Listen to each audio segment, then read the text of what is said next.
Janice Lincoln, current Beetle and daughter of a criminal named Tombstone, looks at her father lying unconscious in a hospital bed in Harlem. Her current lover, Randy Robertson, tries to console her but only makes it worse since he disappeared from their wedding, where her father was shot. She wonders if Randy's going to come after her next, considering she's also part of the underworld, and he's petitioning with the mayor to lower crime in the city. They notice something's wrong with her father's machines nearby.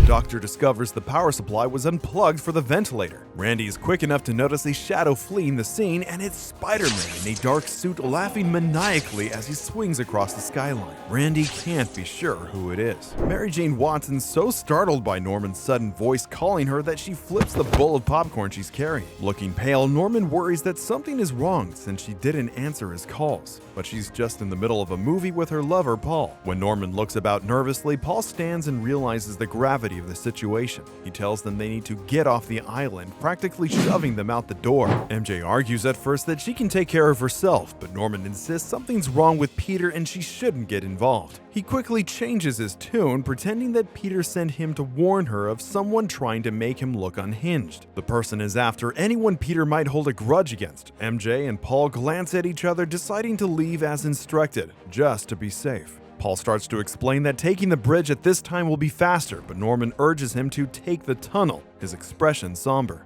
Hunted, thrown into the darkness, alone. Kraven lights a match, one of the only items available to him in this small dark space. Kraven's thoughts are interrupted by another voice telling him there's something else in this cramped place. He looks down with horror. It's his father's gun pressed to his side and ready for use. As the light from the match flickers, Kraven wonders whether his life or the temporary flames will end first. Likewise, Norman sits in the dark, haunted by the goblin's voice urging him to welcome Spider-Man's arrival. His face tightens, but he doesn't respond. The voice continues, pointing out that the darkness Peter is facing was his before, and that Norman knows what you have to do. Norman denies it, but the voice continues to taunt him. As he slowly reaches for the pull cord of the lamp, he realizes he's not alone. Even with the light flooding the room, darkness prevails as Spider-Man's looming figure stands behind Norman, ready to strike. Quickly backing away, Norman tries to appear passive, even while stuttering out Peter's name.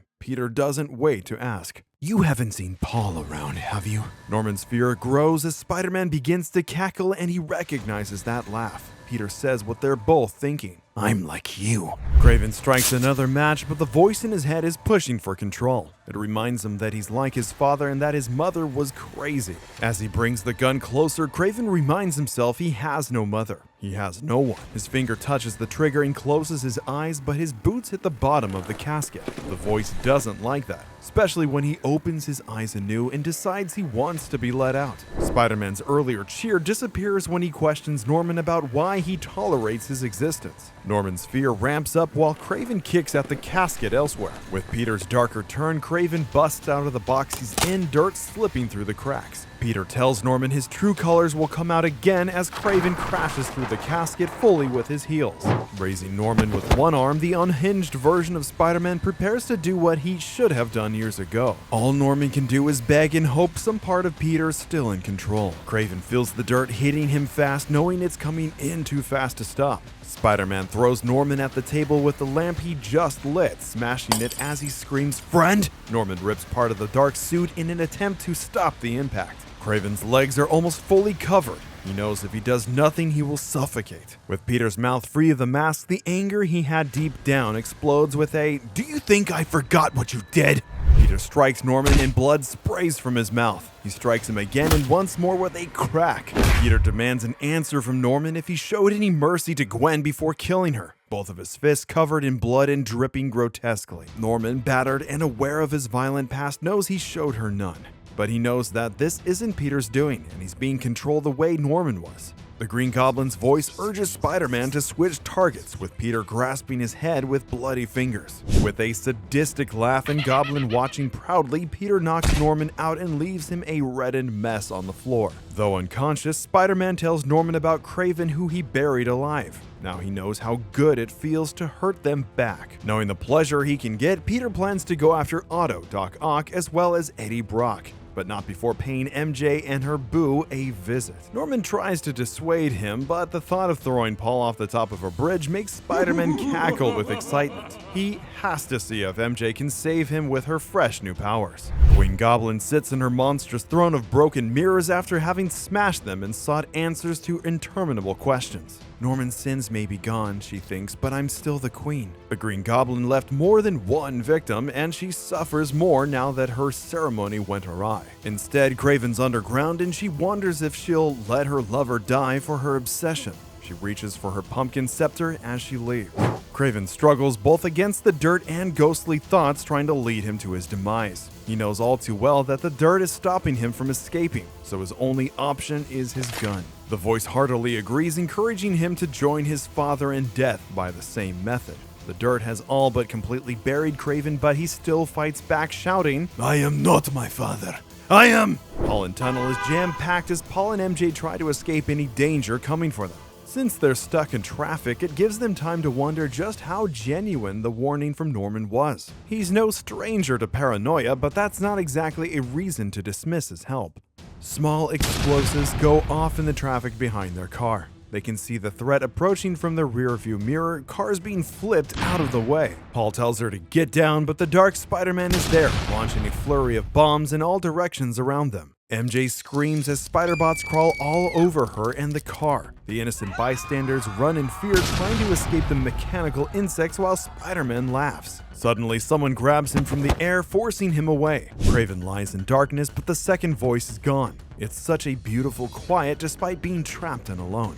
There is a thumping sound though. He thinks it's his own heart slowly stopping, but when it thumps again closer and accompanied by light, Kraven reaches out to it. It's so bright that it's almost like being born. Spider-Man climbs up after being thrown back, wondering who would have come after him. Kraven grips the weapon offered to him for dear life, trying to escape the mud atop him. Spider-Man instantly recognizes the one getting in his way, his gaze sharpening. Finally out in the air again, Kraven coughs and hacks against the dirt that filled every orifice. Green Goblin looks down at Spider-Man as she tells him this is not your destiny, with her scepter at the ready. Likewise, Norman has the spear that caused all this trouble held up for Kraven as he asks for his help to put it right. Even with a swollen eye, Norman's hard at work in his lab, engineering his fate in hopes that he can undo what is within Peter. The shaft of the weapon was carved by Kraven and enchanted with ceremony. With gloves made to protect him from being affected, he studies the spear, the goblin's voice calling to him from it. It was made to give Norman his sins back, but now he must ensnare them so they can save Peter's body. He still has the weapon that took out his sins, but he can't say why. Norman uses it now to cleanse the spear and reprogram it to save his friend. The Goblin feels betrayed, calling him a fool. Kraven stays nearby, watching the whole process with piercing eyes. A group of people in Red Hook are killed by the Hammerhead family, with pools of blood all over the floor of the place. Hammerhead tells his minions that the other gangs won't know it's them for sure. That way, they can incite Crime Master to attack Diamondback and Mr. Negative to go after Black Mariah. His men realize that will spark the fire for a war. Hammerhead's reflection in the red pool at his feet seems to foreshadow the bloodbath to come. Back at the Holland Tunnel, Spider-Man has a stare-down with Queen Goblin, who has visible pity for him, knowing she's had Norman's sins used against her too. Even if Peter would like to listen, he can't hear her over the roar in his head. Still, Peter's aware enough to notice MJ is scared of him, with Paul at her side in disbelief of Spider-Man's behavior.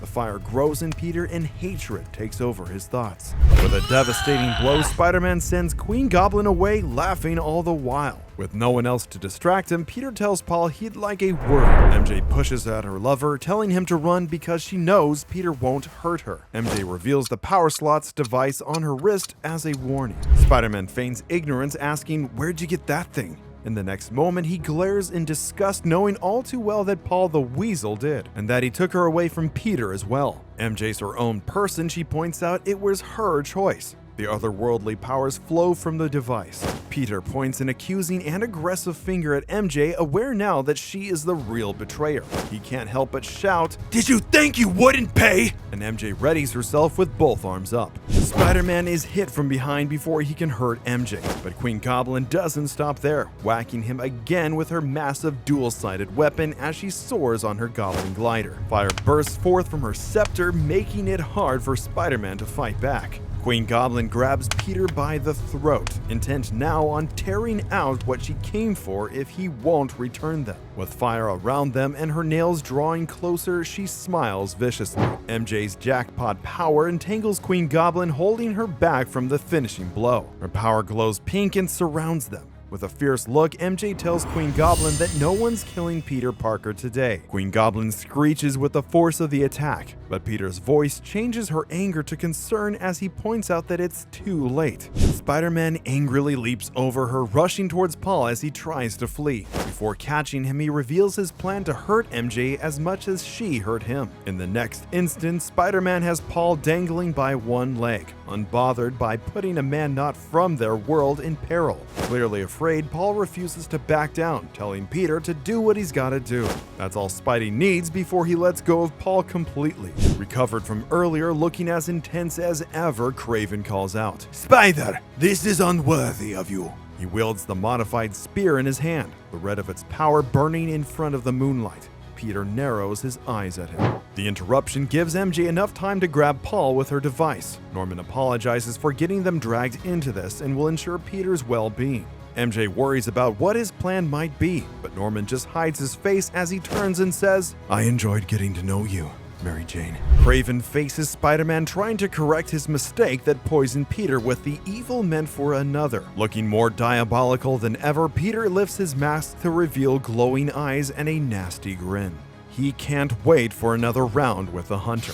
They leap towards each other with Peter's sadistic laugh returning as he discards his mask. Spider-Man's twisted smile grows as he takes Kraven down with ease. He drags him down by the arm, headbutting him with a playful gong sound effect as red gushes from Kraven's nose. And once more, for good measure, Peter throws Kraven through the destruction he already left with the explosive devices earlier, too focused on revenge to notice the spear being taken by someone else. With a brutal knee strike, Peter calls Kraven a cheater who never fought fair. But Kraven doesn't take the bait, answering with, You were always a noble adversary. even while he suffers from his wounds. Knocking him down once more, Peter can't stand his smile and demands to know, Why are you so happy? Blood drips from his face and Kraven can't help but chuckle. This only makes Spidey more enraged, spitting mad even. So Kraven explains that, I am thankful for you. He goes on to explain his ordeal while buried alive, hearing his father's voice and nearly taking his own life. Behind them, Norman approaches with the spear. A bright smile spreads across Kraven's face as he says, I faced the darkness, and I did not pull the trigger. He uses that outburst of joy to grab Spidey by the waist as tight as he can because he knows he deserves salvation. Norman is ready with the spear. In one swift motion with Kraven looking away, Norman forces the evil and madness inside of Peter to be expelled at long last. All the while, Norman can't help but relive the life he used to have in his lab building weapons and causing chaos. Once the flow of red energy is sucked within the spear, Norman has a moment of weakness looking at his sins. Back to himself, Peter falls down and MJ cradles him, both flooded with emotions from the confrontation. Wanting to put both her and himself at ease, Peter tells her, You didn't do anything wrong. And she shushes him, trying to bring him back to his gentle self. Even so, he worries about what he did wrong when she says, That wasn't you. Kraven turns to leave and Norman asks what he'll do with the spear. As expected, a ceremony is involved, but it'll also be buried.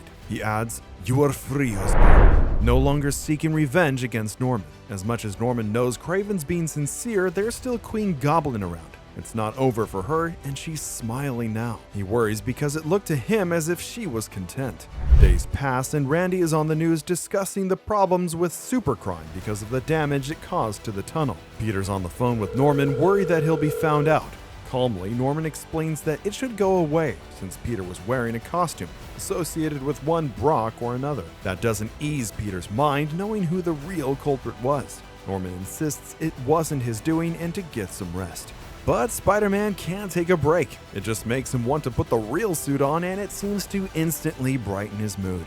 He's already swinging from buildings without the mask all the way down his face. On his end, Norman continues to reflect on his sins and how they're not in Peter now. The Goblin's voice continues to chime in, goading him to admit what he's ignoring deep down. The sins are his, so they won't stay in the spear forever. Distraught, Norman looks down at his desk and sees the goblin reflected back at him. The tiniest of laughs slip out of him and Norman covers his mouth in fear, both hands to keep it locked away. But is this the end? But for now, check out Spider-Man's fight against the Red Goblin.